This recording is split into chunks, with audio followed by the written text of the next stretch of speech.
What if the data you create every single day, from your energy use to your finances to your health, could actually work for you instead of for the organizations quietly harvesting it?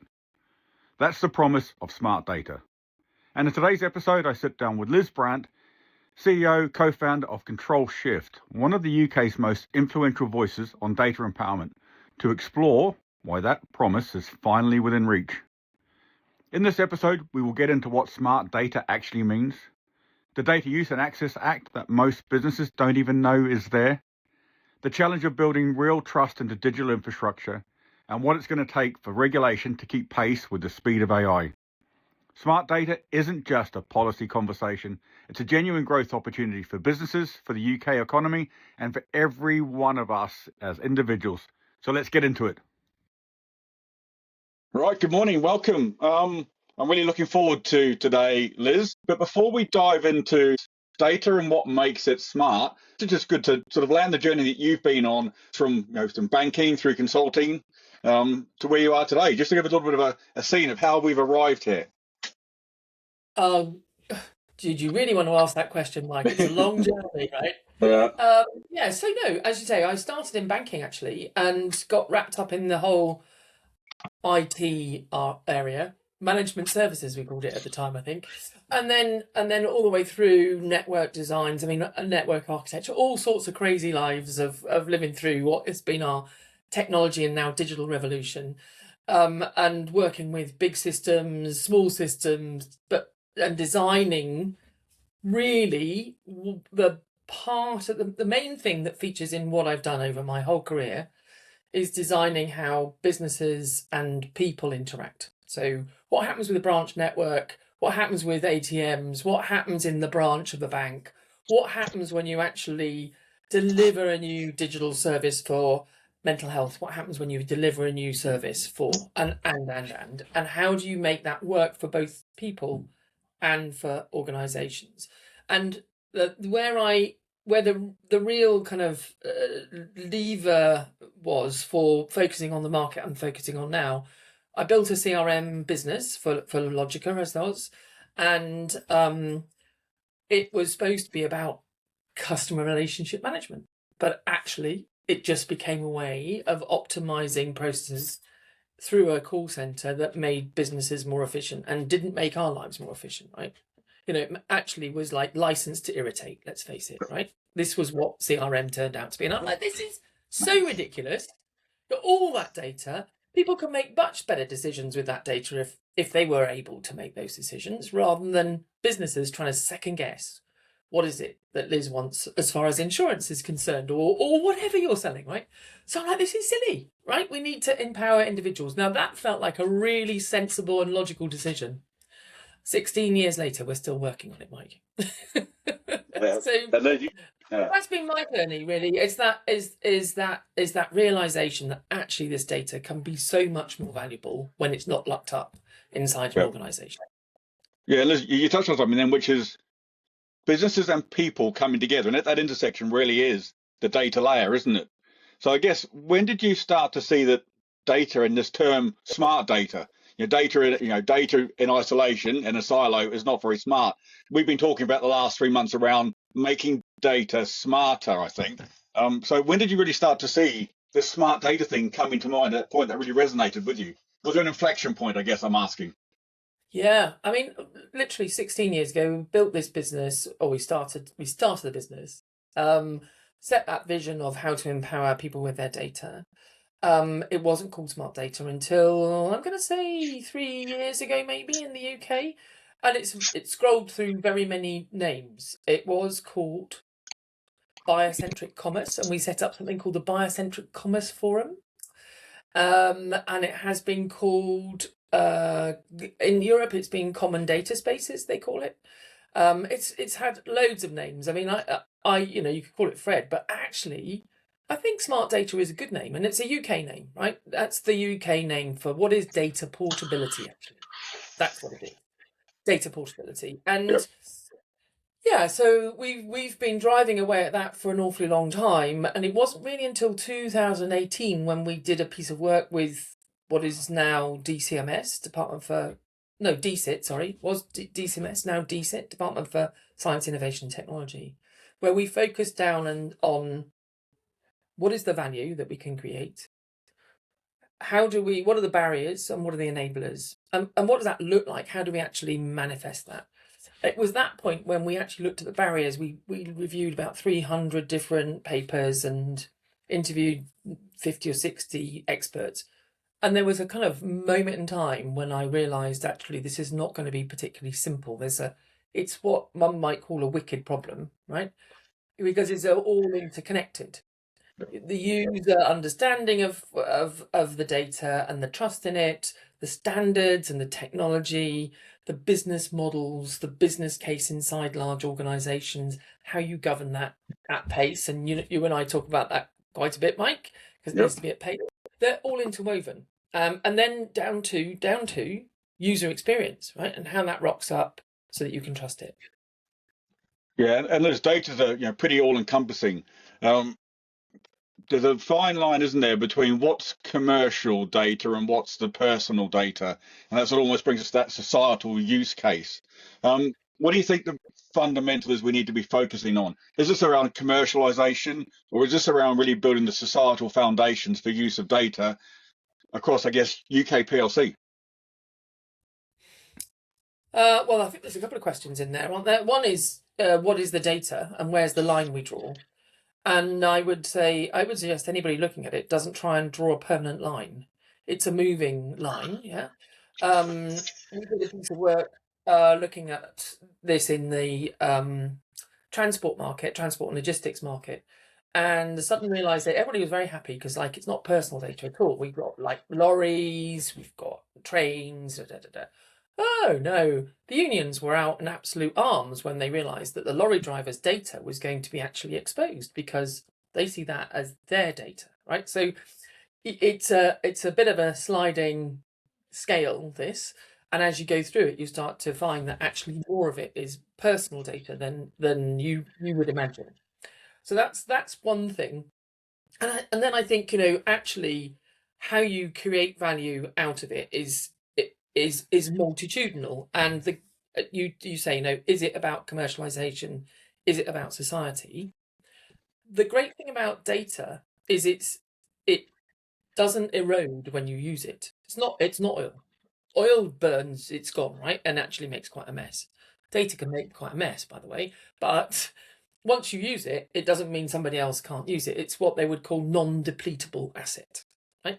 So you can use it for social good, and you can use it for commercial value, and you can use it. So if you take something like Taiwan, where they've been using it to build a whole social structure that enables peer-to-peer interaction, so they can start working on what's going on in my local environment or what's going on in my club or whatever it is, and then they use it to then build that up into what can we do with our village, our town, and then you can build that up again into how do you actually run the country and how do we deliver value into those village towns and people's lives. But the thing that I'm really excited about is what it means for me, right?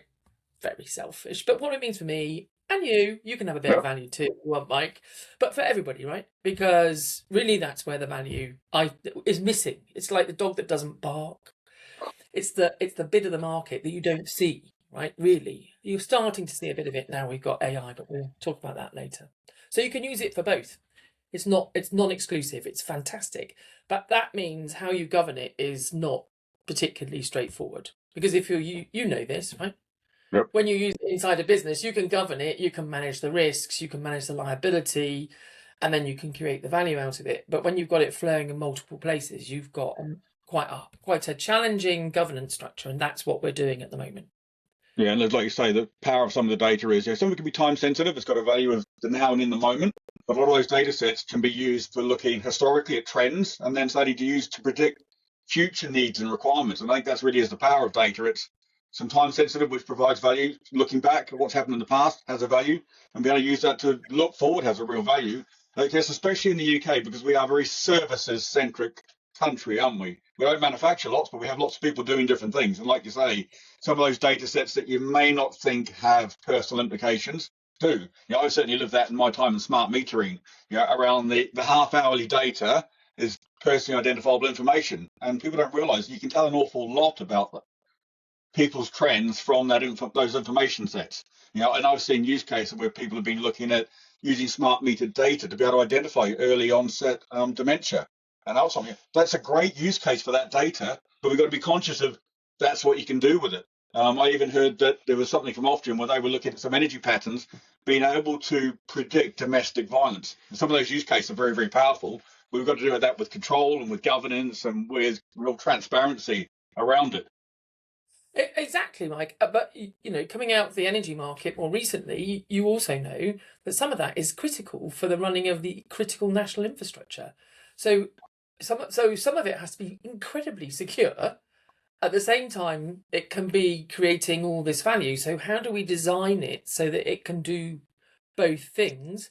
And that's a multitudinal, a multi-layered governing structure and technical architecture. Things like the different protocols for different use, different access points, and how do you manage different access points for it? How do you govern that, and how do you ensure the right people get it at the right time, in the right format, and how do you ensure some maybe never get shared, even though it might be very valuable? So we have to have quite a sophisticated approach to and architecture. Actually, I would call it an architecture for the use of that data. And we're doing that in all markets. And we talk here about energy, but we're doing it. So the government's just released their next phase on digital markets, whatever digital markets is, in a smart data scheme there.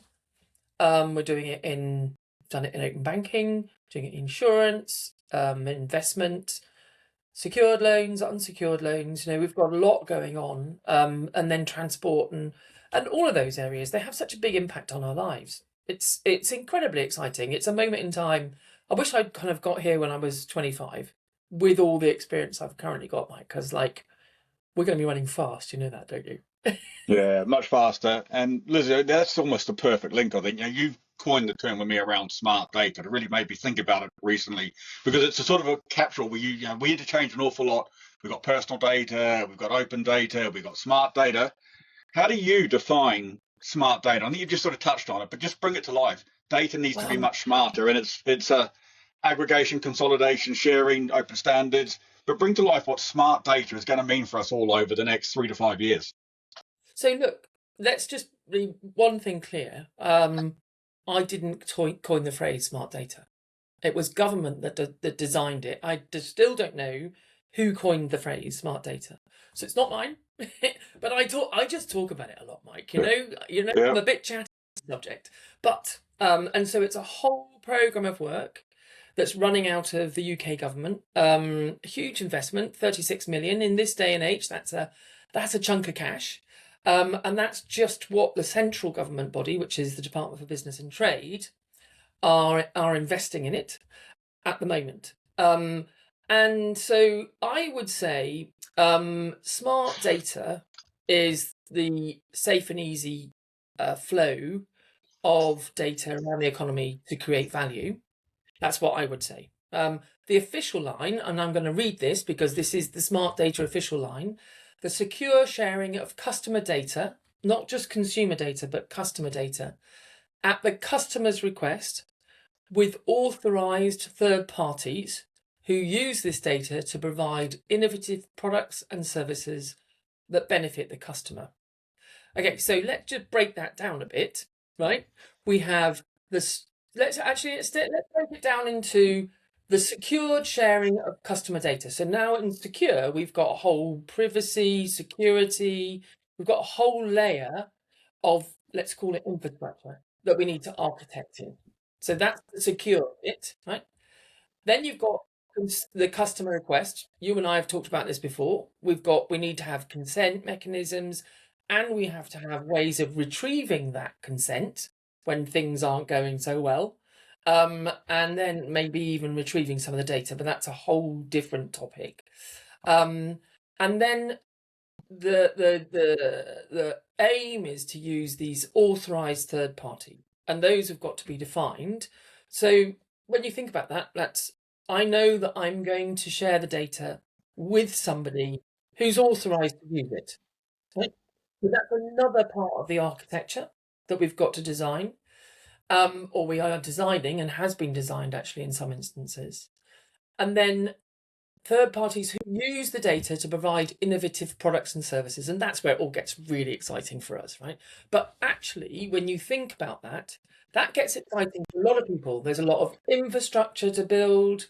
It's like the energy market, right? You've got to build safe exchange of energy so that people don't electrocute themselves. We've got to build safe exchange of data so people don't do bad things with it. So that we're all safe, right? So that's it's. And when you look at the infrastructure, the value in there for businesses is huge.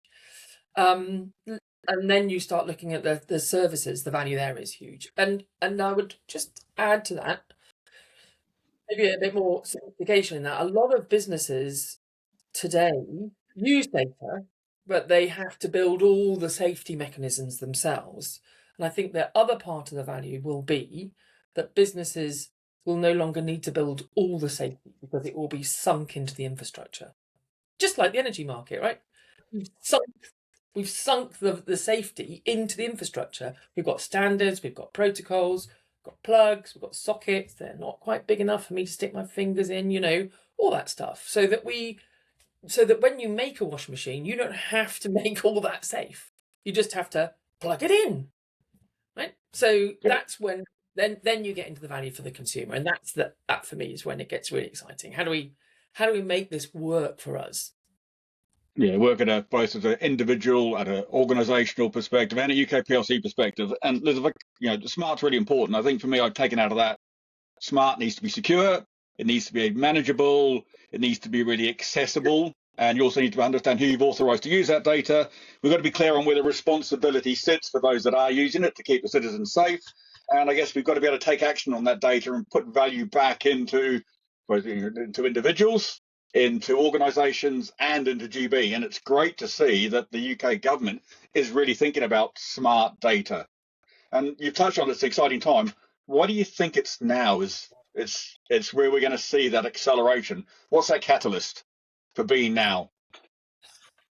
Do you know, I mean, the sad thing is, I think for the UK, it's been a bit of a political war ground, whatever you call it, battlefield. That's the word I'm looking for. In some ways, not in the kind of everybody agrees it's a good thing to do. This is a cross-party agreement. Everybody believes this is a good thing to do. Yeah. But all the kind of macro issues that have been going on in the UK has really slowed it down. I mean, we were ready to go back in 2018, and literally as we were about to press the button on a programme of work, Brexit happened, right? So then it's a whole bunch, because you need some laws to change to make this work, right? So you need government engaged. You have to have the parliamentary time to do it, etc. So Brexit happened, and we just came out of that, and then COVID happened, and everything ground to a halt. Which, by the way, would have been a great opportunity to do some of this, but we chose not to, or we didn't think about it. It was all very frenetic. And then out of the back of COVID, into change of Prime Minister, change of Prime Minister, change of Prime Minister, we almost had it, Mike, right? We had the data bill. It was just about a week away from going through, and then the government, they called an election, it fell and blah. So we then had to wait another year. So actually we've got 8 years. We're about 8 years behind where we could have been. So there's a catalyst, which is definitely government. They have to get behind it. And businesses who've been through trying to work like this realise now that actually you have to change some of the laws to enable that to happen. But I think there's some inescapable, drivers of this. The world has changed, and actually, in some ways, we've arrived just at the right time as the UK, right? Because the world has moved on. Like how many of us are online? I think there's 68% of the global population is online. We've had 130% growth in Internet of Things devices. You and I have talked about that in the past, over the last 5 years. So we've got all these devices in our lives. We've got loads more data. Just take autonomous vehicles. Yeah, I mean the number of autonomous vehicles that are planned to be bought in the next 10 years. It's going to go from 147 billion in 2022 to 4.2 trillion in 2032. And the reason I mention those is because they're full of chips and they're full of data, and the amount of data is just growing exponentially. So that data, the amount of data, and the fact that it's rocking up in our lives, that is really, the world has moved on. So this is a great moment for that. But I can't go past this point of this question, Mike, without answering also about the consumer, because really the expectation of the consumer has grown a lot, and their understanding of what's going on, not at a detailed level, because at the detailed level it's quite complicated, but they recognize that there's something not good going on with their data. And so there's much more, more engagement around make it safe for me. And you see that in things like safety around children, safety around products. So we've got that, we've got tech, we've got reg. It's just everything's coming together at the right time. And by the way, we also have a burning platform. We have to grow. We have to grow our economy, and this is a real growth opportunity. It's great. One-eyed driller. Yeah, one-eyed drill enablers, Liz. You just touched on something as well, which you talked about, if we go back to COVID times, Brexit came along. Certainly the EU have been quite strong around leading, GDPR regulations. I think they were really world leading, cemented the EU as a real strong citizen protection. We've got the EU AI Act, AI regulations, I think are a really strong foundation and framework. In 25, I guess we had in the UK, the bill around, Data Use and Access Act, which I think is often overlooked at the moment around that became legal requirements back in last year. And what do you think that is going to make us think differently? Is it going to make organisations think differently? Is that really part of the sort of pivotal shift, having that embedded in UK regulation now? Mike, the sound quality is breaking up a bit, but I think what you asked is, does the Data Use and Access Act, is that Absolutely. a real pivot point? Yeah. Yeah. I don't know whether that's because I've got teenagers in the house and they're using my internet. I don't know why it's breaking up. It might be. So yes, the Data Use and Access Act is the act. That's the bill that we've been waiting for 8 years. It's a massive pivot point for us. It's a massive pivot point. But what's really interesting about it is when you talk to businesses, the only bits they really know about is the compliance pieces. So in the Data Use and Access Act, there's a piece around the changes in GDPR. And there's something around the strengthening of the ICO, which is also, by the way, very interesting, because that gives our information commissioner more strength to make sure that our information market and our data market is strong and valuable. And then there's two pieces which I would call enabling, not compliance led. One is digital verification services, and the other one is SmartData. And when you go and talk to people, you talk to a chief exec, or you talk to the chief strategy director, they don't know about them because they're being informed about legislation by their compliance team. So the compliance team just talk about those bits, and then those bits in the middle, they're just, what is that, right? So they have no idea it's there. And in the meantime, government's not really talking about it a great deal because they're getting themselves ready for how do we design this market and make sure it's a fair market, that we're a fair and safe market. So, but that is starting to really change. People are starting to wake up to it. And I think what we'll find is once a few of these really exciting services are out there, Mike, the consumer services and services for business, once they start seeing that value flow, I think businesses will start to wake up to what's there. It's quite common, right? Yeah, and it's one of my frustrations is legislation is quite often used almost as, like you say, from a compliance perspective, it sets the guardrails, but we need to be able to shift some of this thinking to be really able to use the legislation as that real enabler or the accelerator, I think. And that is a bit of a mindset, that is a mind shift change at organisational levels. 100%, and not just organisations as well. It's also government, right? Because they tend to their stance, everybody's stance when you get them in a room. We've done this lots of times. We've brought business and regulators and legislators into the same room to then go, right, what do we need to do? They're very standoffish if you're going at it from a how do we design this? How do we make this work? The moment when it gets really exciting and they're not standoffish is how do we make money off this, right? And that's when everybody starts to really engage. And I think what my experience has been is when you try and get into a room and you have those difficult decisions about how do you govern it, etc., that's a very sterile environment. You have to do it from talking about the value and working on the value. Otherwise, you end up with a whole bunch of people sitting in the room with their arms crossed. I've done it at various levels, drag people into number 10, try and get them to talk about how it's going to work. And they've all sat there going, yes, yes, yes, yes, yes. And no, no, no, no, no, nothing's going to happen in the background. So we're in a different place now, Mike. I think we need to grow. We need to focus on the value. Everybody has to get into the room, but they do have to change their attitude to working together with government, legislators, regulators, and governing entities like you have with DCC, etc., in the energy market. I think it's behind it. Yeah. And there's behind all that is the consumer role, our role as well in it. Certainly for the last decade, there's been a lot of value extraction by big organisations that have used our data to build their organisations. They're significantly some of them are the big American organisations.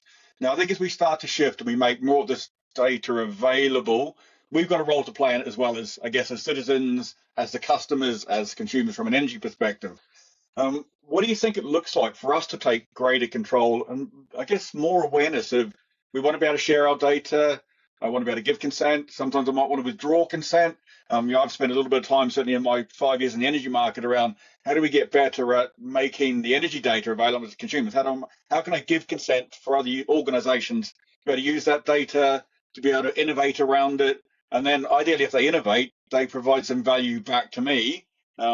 It feels like at the moment 80% of the value is extracted from us as citizens. I would certainly like to see 80% of that value being retained by us as citizens, and maybe the 20% being shared with organisations. But I guess that's a real journey. So what does it mean to have greater control of our personal data? What does that look like from your perspective? A lot of people talk about, we've got to educate people. And I have to say, I don't think there is an education of people. Apart from, and I say this jokingly, but it's same in the electricity market, right? Really, you need to know, what do you need to know about your home and your electricity? You need to know, get an electrician, get a professional to manage it for you. Make sure it's all done to standards, which by the way is overseen because we've got all the building regs, etc. Yep. And then just don't take your hairdryer into the bath, right? And then after that, you're kind of safe. So we have to get it to that point where and what does that mean in our digital world? What does it mean for when we have a digital service for that to be safe? And that's the layer of orchestration for the consumer that's super valuable, and I would say mostly overlooked, Mike. That at the moment everybody's trying to work out how to generate the data, how to generate the energy, how to get the whole thing moving around the whole system.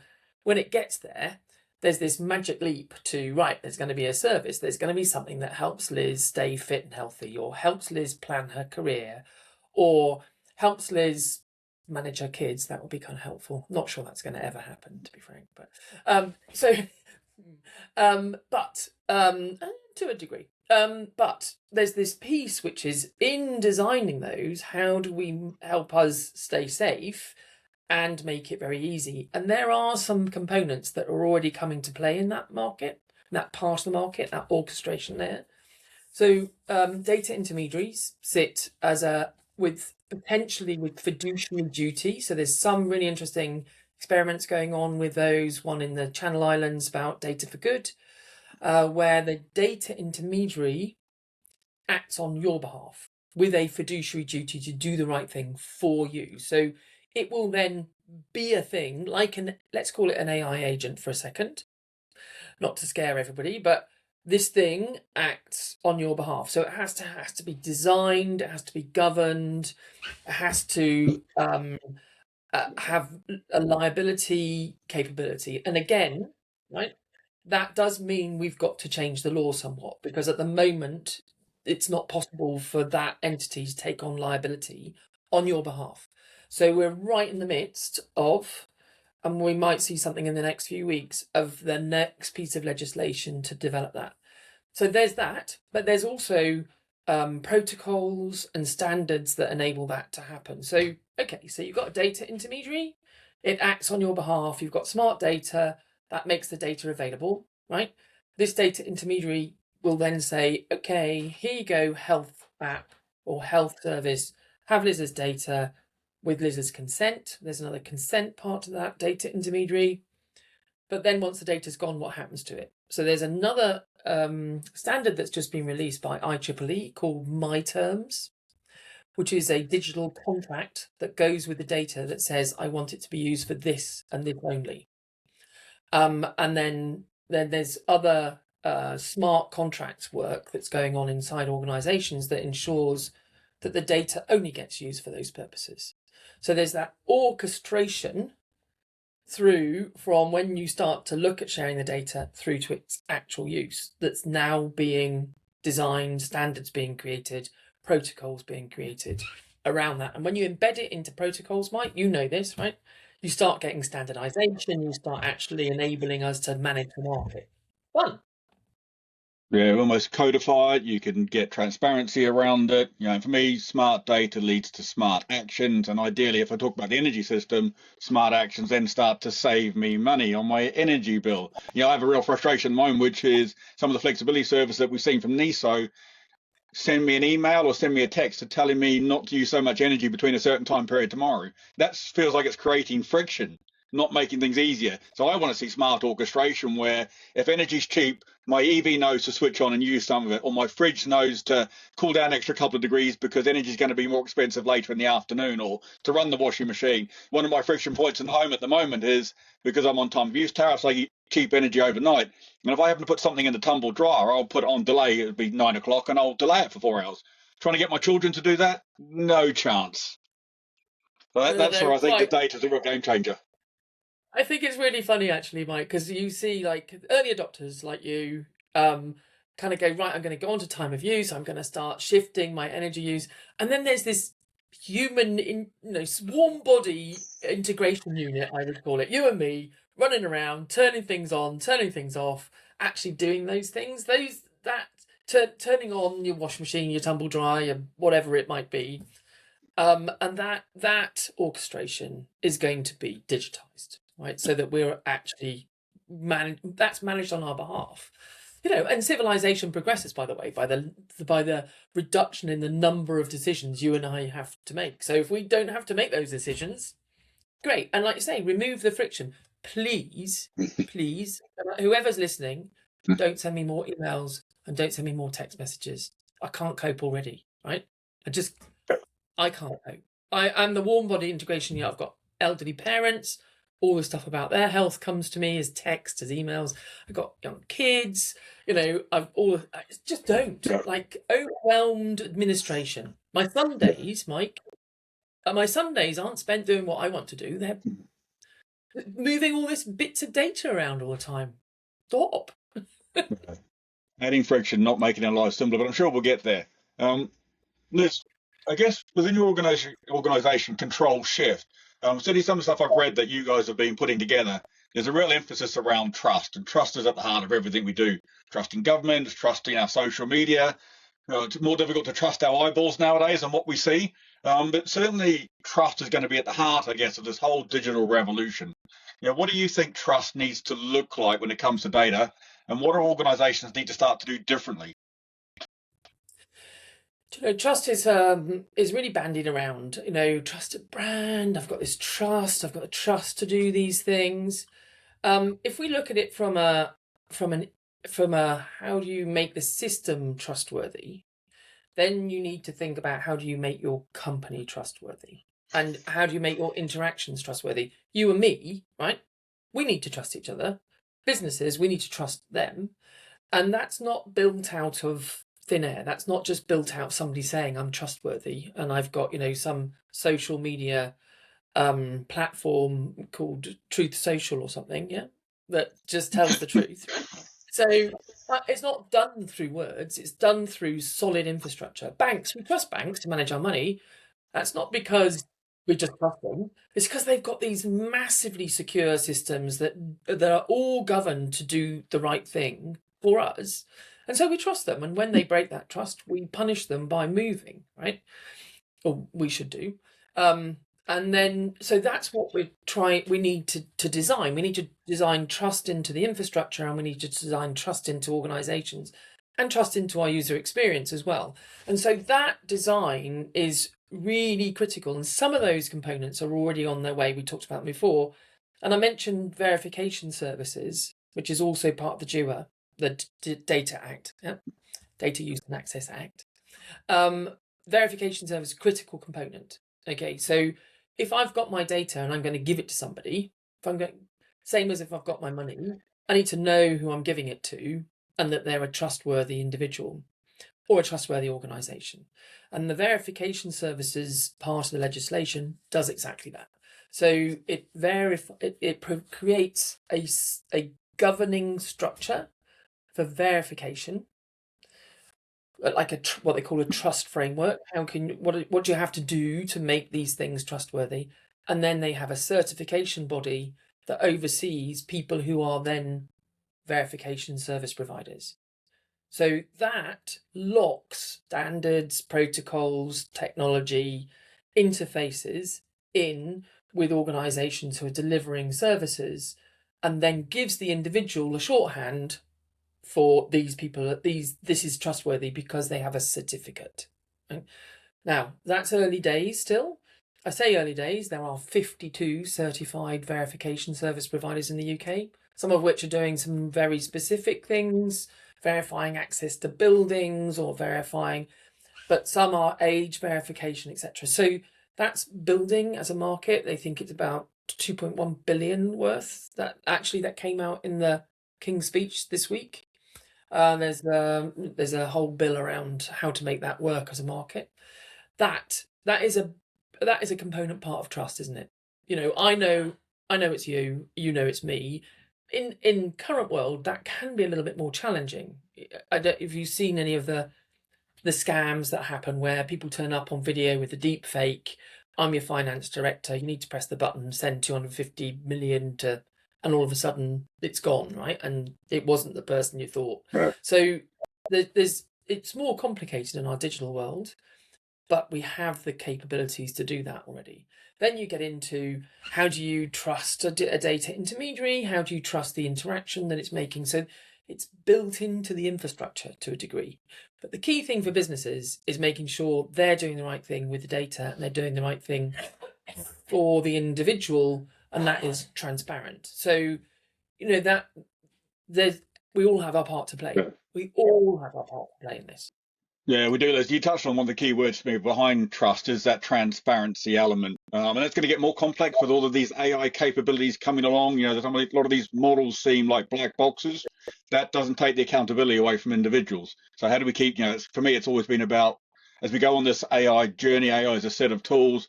It's around having this, not removing the accountability, keeping the human in the loop, but starting to get more transparency to underpin the trust. And I think it's going to be really important. And just how do we codify some of that transparency to give citizens, consumers confidence of the tools they're using, that they can see who's accessing data, see how it's being used, see where it sits in that value generation. And if you want to do something different, you have a choice. So trust, transparency, and I think choice really go together. So I sit on the advisory board for the Web Science Institute with Wendy Hall, who works on AI. And mostly at a kind of global level, so she's working at UN, etc. But they've got teams of people working on, how do you do this? Exactly what you've just said, Mike. Exactly what you've just said. And I'm actually really hopeful that they're going to come to the SmartData Forum in June, where we're going to be, and they're going to talk about some of the tools they're building, because they've got a part of the the Web Science Institute and the Southampton University, building out some of these transparency tools. They're things like transparent contracts and accountability with liability models digitally built into them. And really, I mean, for geeks like us, Mike, this is exciting, right? This is our exciting time in the market. It is going to be extraordinary how some of this actually works inside AI, but you know, I'm slightly wary of the pace. Right? Anybody that's touching it knows that the pace is going so fast, it's very hard to keep up with it. So how do we kind of skate to where the puck is going and then work on that? Because and I think also work with. I feel like there's a real desire to make sure this stuff is safe. But there's also a desire to make money, so we have to work together to make that work. Yeah, and Liz, I think we're 40 minutes in. I'm going to have one last question around that then, which is we're technology people, so quite often it does feel as though there's a little bit too much focus on the technology at the moment. I won't start on the pace of Gemini models, OpenAI models coming out almost weekly at the moment. We need to take a step back a little bit from the technology and think around this is citizens at the heart of it. So regulation is going to be really, really important. I guess for me, the one thing I see is how does regulation keep pace with the technology changes, the waves of technology that we're sort of racing into? Any thoughts on what does that regulatory environment need to look like to be able to deal with the pace of change? From any insights that you've got from either you work with organizations or with governments? Yeah, this is a big topic, right? And we are slow. Regulation, and I often say we're really lucky in the UK. We've got really strong regulation, really strong regulators. We're also really unlucky because we've got really strong regulation and we've got really strong regulators, right? And they are strong because they are very bounded, right? And they are governed in a way that means they have to examine everything very carefully when they make a change. And so that holds everything in position, which is great, right? For businesses, that means you've got some stability for you and I. But what it doesn't do is keep pace. So actually, some of the things that are going on at the moment around sandboxes, where the regulators have got sandboxes and they can work together with businesses on how do you enable that, that's a step in the right direction. But I think you and I are long enough in the tooth to know that actually that is one step into what I would call agile regulation. Because underneath that, of course, the system holds it tight, right? That everything has a governing structure, everything is overseen, and there's huge steps, huge layers of governance, through the whole market to hold those things in place. And so to actually make a change can take months and years to make changes to some of that governance.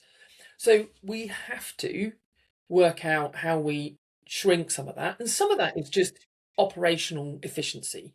Really, it is, making sure that some things are governed in very quickly, some things are very well considered. Whereas at the moment, everything is very well considered. Let's just in common English, right? But then the other side is, I'm certain we can deploy technology to enable that governance to be managed more effectively. And that probably takes us down the route of using AI to govern markets. And indeed, actually, the CMA did some really interesting work in how to govern markets using AI. There was one example where they were using AI to govern the pricing of flights, the price for flights. Is there a competitive market? Are they colluding, etc.? Are we getting the right price? And they were using AI to gather the data from the companies, because you have to gather, to go and find out if they are price fixing, right? You have to go and get the data from them. That's a massively manual task. Think about that. I mean, that's just horrendous for a human being to do. They were using machines to do that. And what they were promoting, and I think this is super smart, is you create that sort of service, that sort of governing service, if you want to call it that, and then you can share that model around the world. So you can govern things like the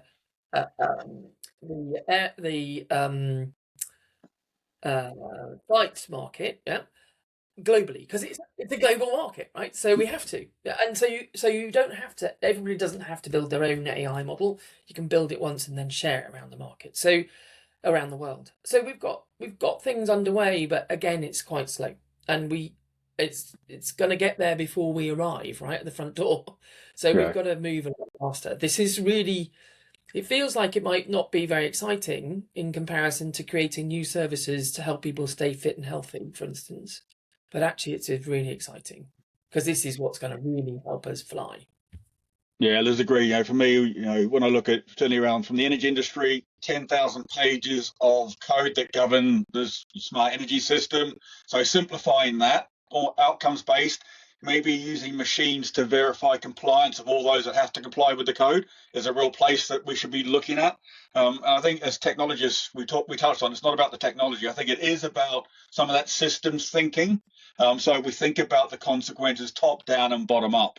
When we start to look at, when I look at the energy system, the role of the NESO, the role of DNOs on their DSO journey, the role of your energy retailers, and the evolving role of the sort of local energy markets, I think will transform for the benefit of the consumers over time. So I think starting to think differently, using real systems thinking, because we are digitizing everything, and that digitization will absolutely lead to consumer benefits. 100%, Mike. I mean, we were talking to innovators. That clinic the energy clinic, the SmartData energy clinic. Some of the innovators are like, it costs us £1 million to comply with the governance in the energy market. This is entrepreneurs, right?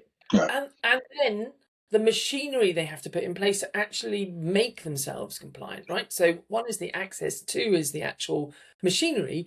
If you can create models, digital models, call them that, or AI models that do that on behalf of those entrepreneurs, you're away, right? You can create value. You can enable those organizations to create value. So that's what we've got to do. Yeah, I think my takeaway from today is smart data will make a smarter UK, underpinned with trust and transparency. That's a great takeaway, Mike. I reckon we're on that one. Let's put that on a big poster and drive it around on a lorry, shall we? Absolutely. On a yeah. Like that. Our campaign for a smarter UK. Liz, thanks for the time today. I've really enjoyed the session. And I look forward to keeping this conversation going, and any comments we get back from the wider community on building a smarter UK. Fantastic. See you, Mike. Thanks, Liz. Have a great day.